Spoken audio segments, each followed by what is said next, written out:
কবিগুরু রবীন্দ্রনাথ ঠাকুরের লেখা কবিতা। এসেছে শরৎ হিমের পরশ, লেগেছে হাওয়ার পরে, সকাল বেলায় ঘাসের আগায় শিশির রেখা ঝরে, আমলকি বন কাঁপে যেন তার বুক করে দুরু দুরু। পেয়েছে খবর পাতা খসানোর, সময় হয়েছে শুরু, শিউলির ডালে কুড়ি ভরে এলো, টগর ফুটিল মেলা, মালতী লতায় খোঁজ নিয়ে যাই মৌমাছি দুই বেলা।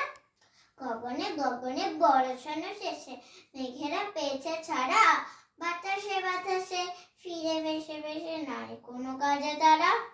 দিঘি ভরা জল, খড়ে ঢল ঢল, নানা ফুল ধারে ধারে, কচি ধান গাছে ক্ষেত ভরে আছে, হাওয়া দোলা দেয় তারে।